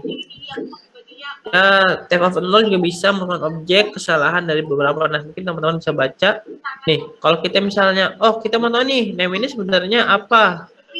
Ketika kita type of name, maka hasilnya akan string. Sama kayak ini juga ya, number, type of, hasilnya akan number, kemudian ada boolean dan ada objek juga ya. Kalau dia hasilnya 0 gitu. Silakan teman-teman kalau mau coba di lokalnya boleh ya. Gitu ya. Handles ya, mungkin teman-teman bisa lihat daftar pustakanya, di mana kita understanding JavaScript ya, if loop dan lain-lainnya ya. Gitu. Oke, sampai sini ada pertanyaan nggak sebelum kita masuk ke conditional branching if statement? Saya belum pernah pakai sih. Simbol JavaScript. Simbol kita deh. Saya belum pernah pakai soalnya. Ini pasti kan dia masih kecil ya Allah, nggak apa-apa. Ya jangan dong disek-sekin gitu. Cuma pakai kotak. Aneh, saya belum pernah pakai simbol soalnya. Udah mau kelihatan gitu. Nggak boleh kan? Jadi dia tuh nggak boleh berbuka sedikit. Boleh tutup nih kayak gini, kalau gini nggak apa-apa bagus. Ini anaknya. Program aneh untuk orang-orang yang aneh. Saya nggak pernah pakai, mungkin nanti teman-teman searching aja ya untuk pakainya. Kayaknya saya belum perlu sih, nanti mungkin ada diskusi mungkin saya pakai. Nah, sekarang sih belum. Tiffany, dia tuh kalau ngeliat dia tuh emang kayak adem gitu ya. Iya. Dia kesalahan. Jalannya tomboy banget ya Joli ya. Aduh, tuh makanya jangan terlalu sabar jalannya. Aduh, kenapa ketawa sih? Harusnya nggak ketawa. Jadi bercanda, tidak profesional banget. Samping gini. Iya, kita bagus. Tahu, nah kalau kondisional tuh biasanya digambarkan seperti ini. Jika if mungkin kalau misalnya hujan, berarti kita pakai ini yes jika hujan yes gitu ya, maka kita ambil bukan hujan sih. Kalau ini berarti salah juga ya. Kita pakai suatu verbnya seperti ini. Tapi kalau ketika misalnya no, kita pakai gini, sneaker. Nah ini pilihan ya, jadi ada no sama yes gitulah kalau untuk ya kondisinya. Nah, mengapa if statement ya? Mungkin teman-teman kalau dalam dunia pemrograman itu mungkin tidak akan menemukan situasi di mana harus dilakukan blockout dengan kondisi lebih dari satu alternatif. Misalnya jika seorang guru ingin memberikan nilai A, B, C berdasarkan nilai yang diperoleh dari seorang siswa, ya itu bisa kita pakai if ya. Jadi memberikan nilai A, B, C berdasarkan nilai, itu bisa. Kemudian dalam situasi seperti itu, kita dapat menggunakan if statement untuk membuat program yang dapat membuat suatu keputusan. Nah, secara sederhana, if statement itu digunakan untuk melakukan tindakan yang berbeda berdasarkan kondisi yang berbeda. Nah, untuk memakai if statement dalam JavaScript dapat dilakukan dengan menggunakan operator if atau tanda tanya. Tanda tanya ini ya nanti kita belajarin caranya gimana ya. Di sini ya, dalam JavaScript itu ada 3 bentuk if statement, ada if else, if ya. Silakan kalian, kalau else if ini berarti ada kondisi kedua. Ini kondisi keduanya bebas, ya pokoknya selain kondisi pertama ya udah kondisi kedua gitu. Nah kalau ini kondisinya secara spesifik. Secara gambaran if condition itu seperti ini. Jadi if ada kondisinya di dalam misalnya A sama dengan nilainya 1, konsolog berhasil, nah, itu bisa. Gitu ya. Saya akan kasih contoh dikit. Jadi kayak misalnya kita buat if kondisinya di sini, misal A sama dengan 1, jangan string, tapi ini aja. Kejar konsolog berhasil ya. Ya akan konsolog hasilnya berhasil. Saya codes A sama dengan 1. Kalau ini kira-kira hasilnya apa nih teman-teman? Ada yang tahu mungkin jawabannya? Hasilnya apa nih? Kalau saya running. Itu berhasil kayaknya, Mas. Oke, good ya. Berhasil ya. Jadi teman-teman udah pada paham. Jadi kalau kondisinya ini benar, maka dia akan running yang di bawahnya. Di bawah sini ya. Tapi jika dia salah, biasanya dia bernilainya salah dan sesuai gitu ya. Itu akan running yang di bawahnya lagi. Kayak di sini ada else ya. Misalnya konsolog gagal gitu ya. Kalau kita running ini apa, maka hasilnya berhasil. Tapi ketika ini hanya 2, karena ini enggak sesuai kondisinya, ini dia nggak akan running di bawahnya, tapi dia running yang else ini, yang di bawah sini. Maka kalau kita lihat hasilnya adalah gagal. Seperti itu ya teman-teman ya. Oke, sekarang kalian mau lihat pakai else if lagi nih. Misal kondisinya A sama dengan 2 baru dia dikatakan konsolog gagal. Nah, gini ya perbedaan else if, else tadi ya kita lihat ya, else if ini ada kondisi lagi dimana kita butuh gitu.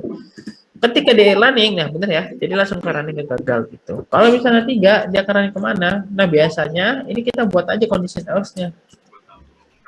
Konsolog, langsung aja konsolog A-nya gitu. Nah ini bisa ya seperti ini ya, secara conditional si if else, if dan else-nya ya gitu. Nah, teman-teman boleh banget coba di lokalnya gitu ya. Saya kasih waktu sekitar 2 menit ke depan ya. Enggak deh, 3 menit aja deh sampai 02 deh. Silakan teman coba dulu untuk ngerasain si itunya dulu nih. Gitu.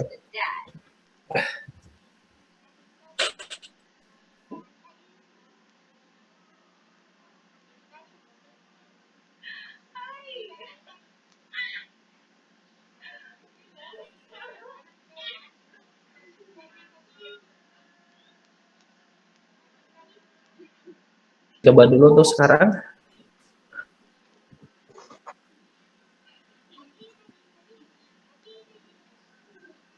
Lihatlah, inilah detik-detik saat penyatuan Al-Quranul Karim secara manual, halaman demi halaman. Betapa cepat gerakan tangan orang ini melakukan pekerjaannya secara manual.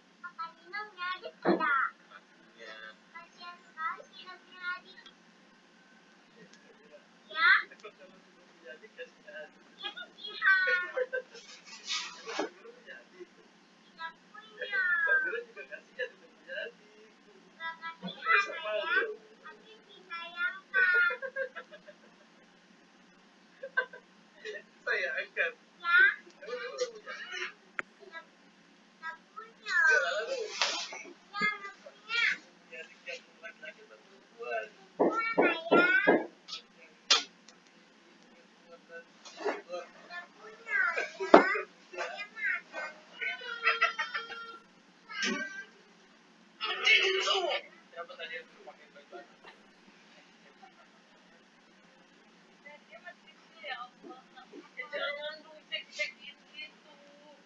Pakai konsep. Mantap kita mau kelihatan. Bola tutup nih kayak gitu lah, ada nggak adanya om. Hai guys, pernah nggak sih kalian bikin kue terus customer komplain? Kemarin pas kejadian banget ya, sebenarnya customer aku itu langganan banget, tapi karena besok jadi kesalahan, udah capek banget aku bikinnya, tapi kemudian pas video fotonya sebelum bikinnya mereka nggak suka, jadi dia pesennya warna rose sama black. Terus sebenarnya nggak mau suka sama kue sebelumnya, jadi aku bikin yang benar-benar berbeda sama yang sebelumnya. Terus aku tambahin aku, kan buat kamu kalau nginepmu masih yang kayak gini, ribet pindah-pindahin dan nyimpennya karena makan tempat banget kan. Sekarang tuh ada ginian. Ini tuh kasur yang bisa dilipat dari dulu dia tuh dikemas dalam box, jadi memudahkan untuk pengiriman dan praktis. Setiap pembelian kasur juga dapat bantalnya loh. Bahannya tuh premium, jadi nyaman, lembut, dan sejuk. Terus dia juga anti kempes dan bergaransi 10 tahun. Jadi kalau mau disimpan atau dipindahin, dia ribet karena bisa dipindahin ke tempat.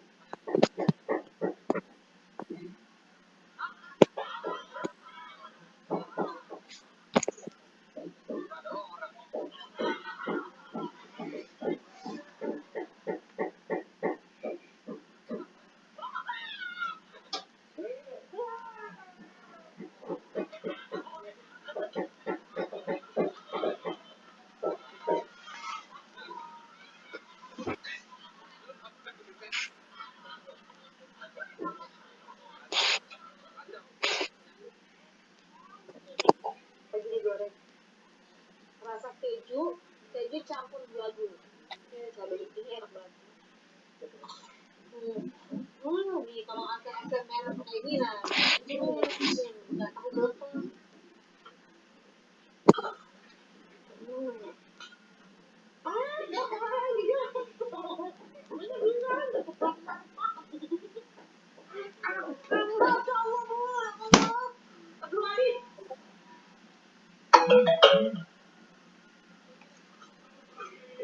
Coba gimana rasanya? Review dulu dong. Gimana banyak? Berapa banyak pak? Udah banguin lah. Itu nggak sama manggilan.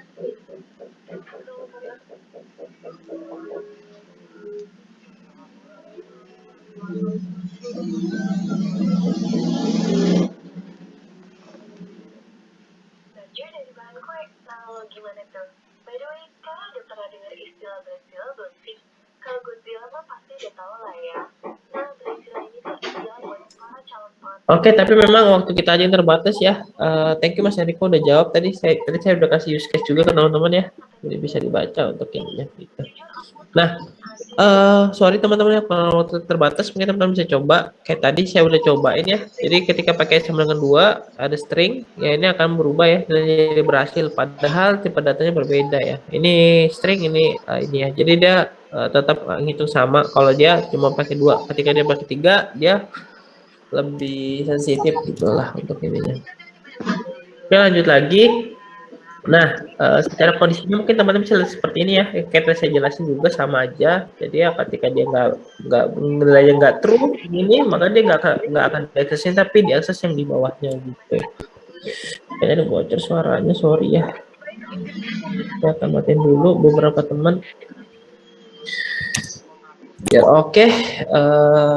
Secara seperti itu untuk if. Nah, kalau misalnya di sini kita bisa lihat 2022 ya, ketika diakses you are right. Kemudian karena 2002 konsolog 3 ini bisa ya teman-teman, mau konsolog berapapun di dalamnya bisa, jadi nggak ada batasan. Kemudian jika ingin mengeksekusi lebih dari satu pernyataan, kita harus membungkus blok code kita dalam satu kurung awal ya. Ini kurung awalnya ya, jangan lupa untuk itu. Kemudian untuk kemudian membaca readability membungkus blok code seperti pada contoh dapat dilakukan meskipun hanya satu pertanyaan yang dapat dieksekusi. Ya, konversi bolanya seperti ini juga bisa. Silakan teman-teman baca ya untuk ininya. Kemudian nih, jika if 0 is impulsive constant wrong atau if 1 ya, sedangkan count year-nya tahun 2002. Dan silakan teman-teman lihat kondisinya ya. Ini bisa dipakai ya di dalam ini. Di dalam if else-nya. Kemudian kita tadi juga udah coba yang if else condition ya. Kita udah bisa melakukan lah untuk ininya ya. Jadi 3 hal ini bisa. Nah, kalau misalnya else-nya ini tinggal berarti code-nya tinggal diakses di sini gitu. Secara kondisinya seperti ini ya if else-nya. And then kalau misalnya teman-teman lihat dari contoh ketiga ini sama aja kayak contoh kita yang tadi saya kasih ya, secara konsep sama aja sih gitu. Kemudian ada else if juga saya tadi udah ngasih ke kalian ya tentang condition kedua dan condition pertamanya, yaitu secara ini sama aja sih. Jadi kayak ada memiliki 2 alternatif yang harus sesuai kondisinya, dan yang ketiga itu bebas. After itu ya dari blok di atas, jika condition satunya true, maka blok part kedua akan dieksekusi ya. Sama seperti yang tadi saya jelaskan. After itu juga teman-teman lihat seperti ini ya gambaran dari all condition ya. Ketika ada else maka dia running mesin dan after itu ke bawahnya gitu. Contohnya seperti ini ya, nanti teman-teman bisa baca dan coba aja di lokalnya secara sih sama aja hasilnya ya, sesuaikan dengan kondisinya masing-masing. Kemudian ada nested if ya, di dalam if and if lagi ya, secara sama aja. Jadi konsepnya sama dari awal, ada if. Kalau misalnya oh ketika ini sukses, gua ada mau kondisi lagi nih ya, tambahin aja kondisinya di bawahnya pakai if else gitu ya. If else seperti ini sama seperti itu. Dan ya di sini juga bisa nih, kalau saya biasanya pakai operator ini namanya operator if else ini, sama aja kondisinya. Kalau misalnya kondisinya true, dia akan running yang di sebelah kanannya. Ketika dia false, berarti dia running yang sebelah kanan. Misalnya saya buat sebuah gini nih kondisinya, misalnya saya pakai let A sama dengan hantu, terus let B sama dengan kasih aja condition ya, result, saya mau result jadi hasil result. Oke, kalau misalnya hasilnya misalnya A sama dengan nih hantu gitu ya, berarti kalian buat ininya misalnya benar, ini kondisi true-nya, terus kondisi ini false, salah. Kalau A sama dengan hantu berarti sama ya, berarti kan dia true, berarti akan menghasilkan si yang benar. Kalau kita running, aduh lupa dikosolok lagi, console.log result. Misalnya dikosolok, nah seperti ini not index.js ya, hasilnya akan benar ya, lihat ya. Tapi ketika ini A sama dengan hanto gitu ya, hanto ini, ketika not index.js dia akan salah gitu ya. Ketika ini nggak bernilai true ya berarti dia akan running yang salah. Seperti itu ya. Silakan teman-teman kalau mau coba dari sini akan saya coba chat gitu ya. Dan kalau ada pertanyaan sekalian running boleh ya, saya jelasin gitu. Nah di sini juga Ya sama aja sih kalau kalian mau lihat ini kan if else seperti ini ya detailnya, tapi juga bisa lihat jadi seperti ini. Else jika tidak lebih dari 1 maka asal true or false ya, sama aja. Ya secara teknis dapat melihat tanda kurung else ya lebih simpel sih kalau saya lihat. Apalagi nanti kalau pakai React itu kalau udah lihat if else itu kepanjangan, maka pakainya seperti ini lebih mudah. Sama aja sih gitu. Overall seperti itu. Kalau teman-teman ada pertanyaan boleh saya kasih waktu 2 menit mungkin. Coba juga boleh.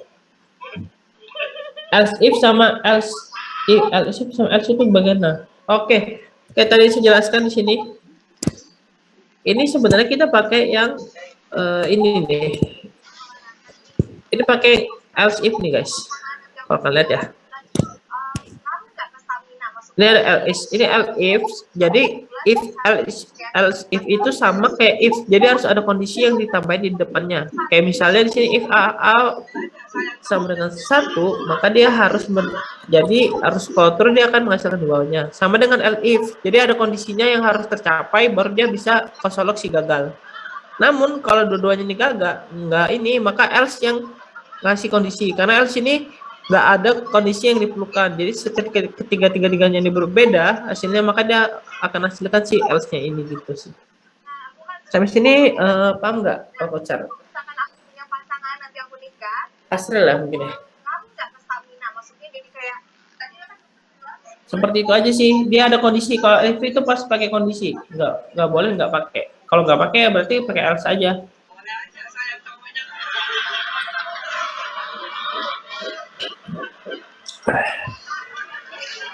Kalau nggak salah itu namanya ternary operator deh, yang pakai ternary operator. Jadi ternary operator itu kalau kita pakai di JavaScript yang tadi saya pakai tanda tanya,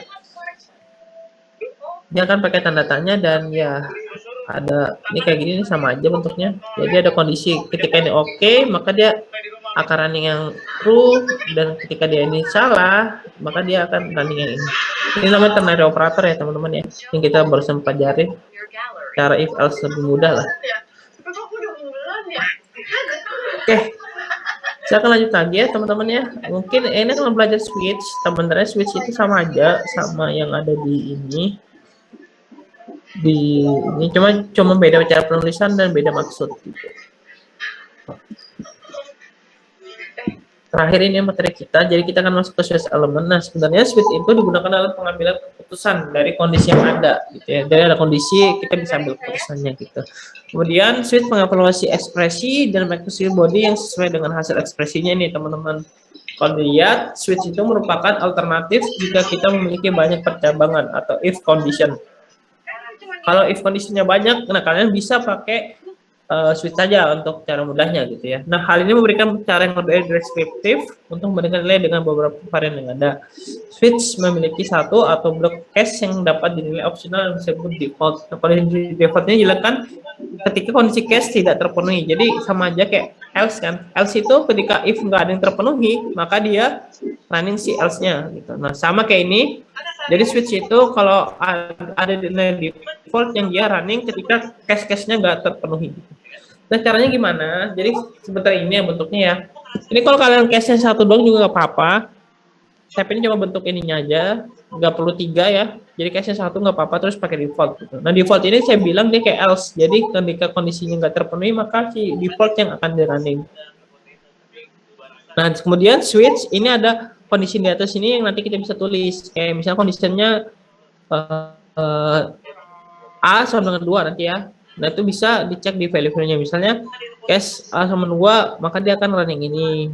Ketika A sama dengan 3 running ini gitu ya. Seperti itu untuk ininya konsepnya. Kemudian switch itu mengevaluasi variabel atau ekspresi di dalam tanda kurungnya gitu ya. Jika hasil ekspresinya sama dengan value 1, body case 1 akan dieksekusi. Jika hasil ekspresinya sama dengan value 2, body case-nya akan dieksekusi gitu ya. Prosesnya berlangsung sama dengan case-nya ya. Sama aja sih konsep berpikirnya, tapi beda cara penulisan lah. Nah, pernyataan break ini sifatnya optional. Jadi jika sampai kondisi ke break, pernyataan switch berakhir dan case yang ada di dalam bawahnya tidak akan dieksekusi. Makanya ada break ya. Break ini ya harus dipakai agar yang di bawah tidak dieksekusi lagi. Jangan lupa teman-teman, biasanya kalau udah belajar switch ini lupa naruh breaknya. Bahaya ya kondisi gitu ya, karena bisa dieksekusi yang di bawahnya lagi. Kemudian dalam JavaScript sweep memeriksa cache secara ketat, harus dari tipe data yang sama dengan hasil ekspresinya. Nah itu ya, nah secara conditional switch statement itu seperti apa ya, kayak begini, ekspresinya apa, jika met cache pertamanya ketemu, maka dia akan masuk ke code block satunya dan dia akan selesai. Sama seperti yang lainnya, seperti itu. Nah, ketika dia sampai ke ketiga dan ini masih no, maka dia akan masuk ke default code-nya ya. Terus akan running si selesaikan lah posisinya gitu. Ya, secara let A sama dengan 2 plus 2, switch A sama dengan case 3. Nah, kira-kira dari contoh ini apa yang akan dihasilkan? Ada yang tahu mungkin teman-teman? Sebelum kita running? Yang 4 Mas. Yes, benar ya. Yang 4 ya. Apakah benar? Kita coba dulu. Lo tiba-tiba aja update terus gitu. Jadi break ini seperti ini cara penulisannya ya. Apakah lihat? Ini ada let A, harus definisikan. Kemudian kondisi A, ini kan kalau dilihat exactly ya. Jadi kondisi A itu 2 plus 2 kan sama dengan 4. Ya, switch-nya berarti switch A ini kondisinya 4. Ketika case-nya ada yang nomor 4, gitu, case-nya ada 4, maka dia akan konsol si hexactly-nya gitu. Sekarang kalau saya 2 plus 3, jawabannya apa nih teman-teman? Ada yang tahu mungkin?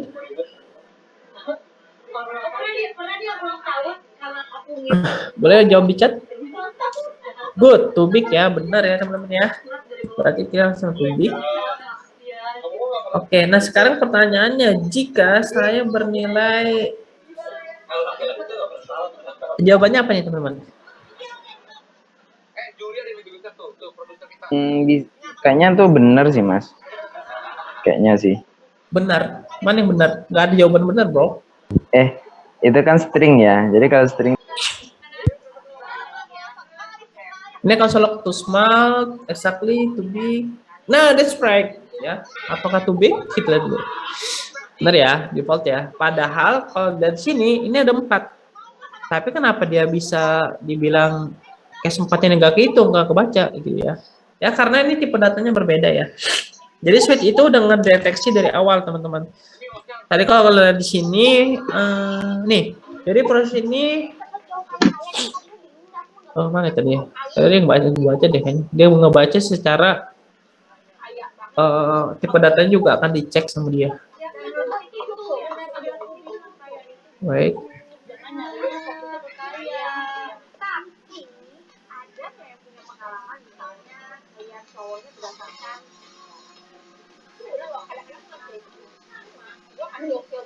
Nah nih, dalam JavaScript diperiksa case secara ketat ya. Jadi harus dari tipe data yang sama dengan hasil ekspresi. Ingat tipe datanya sama, berarti kayak tadi sama dengan 3 itu ya. Jadi teman-teman jangan lupa untuk ini karena use case-nya dia sangat sensitif gitu ya. Jadi nggak boleh banget teman-teman tiba-tiba berubah tipe data gitu. Nanti pasti akan default gitu. Gitu. Nah, ini ya teman-teman ya, secara ininya, ini teman-teman boleh dicoba di lokalnya. Nah, dari contohnya kita udah dapat ya, tadi ya asnya exactly ya. Nah, kemudian di sini juga ada 2 plus 2, case-nya 4. Nah, ini ada dihapus gitu ya teman-teman ya. Maka, nanti dia akan seperti apa ya, kalau breaknya dihapus ya. Kita lihat gitu. Kondisional seperti apa ketika breaknya dihapus. Nah, dia akan eksekusi semuanya ya. Berarti 4 ke bawahnya dieksekusi. Jadi makanya jangan lupa untuk ngasih break. Jangan lupa banget. Ini bahaya nih. Kalau kalian udah nanti bingung sendiri ini kenapa bisa muncul gitu. Oke, jangan lupa naruh breaknya. Dan di switch case ini mungkin ekspresi kompleks seperti operasi matematika ya teman-teman ya. Kayak misal A sama dengan 1, B sama dengan 0. Ketika A sama dengan 1, berarti B plus 1 kan 0 tambah 1, ya berarti kan 1 ya. Jadi ketika nilainya 1, ya udah berarti dia akan kosong si distance ini ya, gitu ya, sama aja. Nah ingat case-nya bisa dipakai 1 aja ya, pakai default ya. Kalau kalian contohnya kan tadi kan dilihat itu 3, itu bukan berarti harus 3 ya, nggak apa-apa kalau pakai 1. Kemudian ya secara oke, sekarang kalau hasilnya ini apa ya teman-teman, nanti tahu mungkin? Boleh jawab di chat, nggak ada yang salah dan benar nih. Kira-kira apa nih jawabannya? Kira-kira aja. Yang one, Mas. One, oke. Ada yang jawab berapa lagi mungkin? One, bos. Mantap, Mas. One. Wih.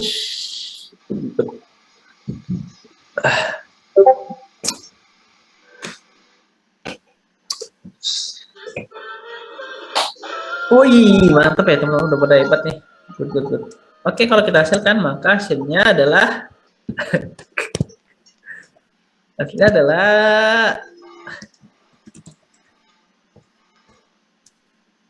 the value is one. Good job ya. Jadi console of the value is-nya dari mana? Dari sini. Jadi dia akan mencari data nilai A-nya yang terbaru. Kan karena nilai A ini bisa berubah nilai ininya. Dari data nilai A terbaru, ternyata A itu sama dengan one. Jadi A di atasnya berubah jadi tulisan one, dan dia akan tampilkan si A-nya itu one ya. Gitu teman-teman. Itu silakan teman-teman coba untuk ininya. Saya akan kasih ke kalian ya. For meeting, and then you can check in chat ya. Oke, secara tampilan seperti itu keren ya. Nah, sebenarnya kalau dari pengendara kan A91 ya, dievaluasi ke perhatian suite. Nah, terus dalam JavaScript, dengan suite memeriksa nilai secara ketat ya. Jadi untuk hasil pertama, hasil ekspresi tidak cocok dengan huruf 1 ya. Karena berbeda ya. 1 itu kan string, dan dia ini pakai 1 integer gitu. Kemudian di case kedua, di sini ada seperti cocok dengan case 1. Pernyataan break, mengakhiri blok, dan program lanjut untuk mengecek program blok. Nah, hasil dari code suite itu akan ditempelkan di dalam konsol log. Ya, mungkin secara gitu ya, teman-teman ya. Kita udah belajar, hari ini udah baik betul. Oke, dari sini kita sisihkan waktu 11 menit untuk tanya jawab. Boleh banget, teman-teman ya. Secara codingan udah saya coba, silakan teman-teman coba sampai 11 menit ke depan. Kalau ada pertanyaan, boleh banget tanya ke saya, gitu teman-teman ya. Gitu, sampai sini teman-teman ada pertanyaan, ada kegalauan mungkin. Kan ingat saya bukan orang yang bisa mengatasi kegalauan kalian.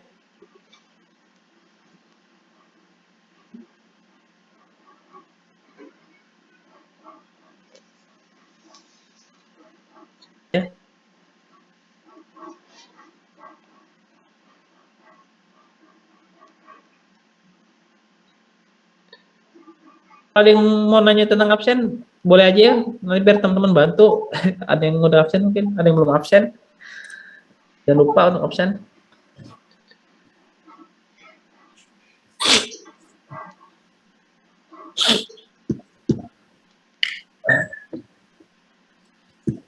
Saya akan kasih feedback dulu, and oke. Itu lemasnya tadi udah dikirim, bro. Mungkin teman-teman yang udah absen boleh ini nggak? Ada di atas satu sih, bro.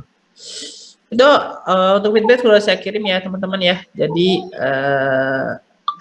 feedbacknya tolong diisi juga. Lebih baik untuk pengajarannya. Kemudian kalau tanya jawab boleh ya, guys. Kayaknya ada ini. Mas, sebenarnya mungkin nggak. Mungkin agak keluar dari topik best practice buat front end, agak terbiasa styling web, bagaimana ya Mas? Styling halaman web terbiasa, menurut saya pribadi sih ya kamu harus banyak latihan biar terbiasa nge-styling. Itu banyak-banyak latihan. Memang awal-awal memang kaku ya, tapi kalau nanti kaku itu kalian akan biasakan terus nge-styling kayak misalnya pakai CSS. Terus nanti ada mungkin ngalamin kasus ini kok bisa sebelah kanan sendiri, gimana nih caranya untuk ketengahin gitu ya. Nah itu nanti akan terbiasa gitu. Jadi,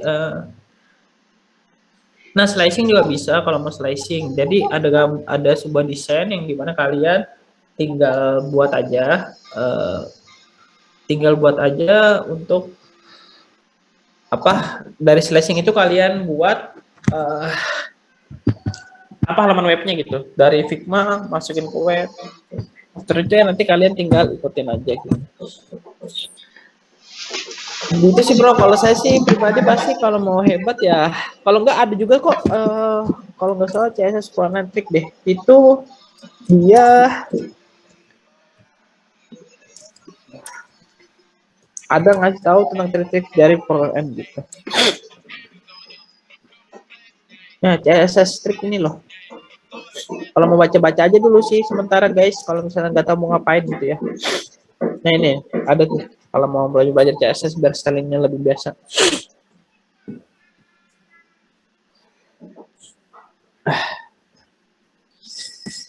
Boleh teman-teman ya, kalau ada kendala private chat atau apa boleh banget. Memang kita sediain waktu 10 biar kita ada sesi tanya jawab yang lebih inilah di luar materi. Ya kalau materi kan kalian bisa baca ya. Kalau misalnya nggak tahu juga bisa ditanya after besoknya, mungkin kayak misalnya pagi-paginya bertanya itu boleh sebenarnya teman-teman. Dicatat aja pertanyaannya, nanti kita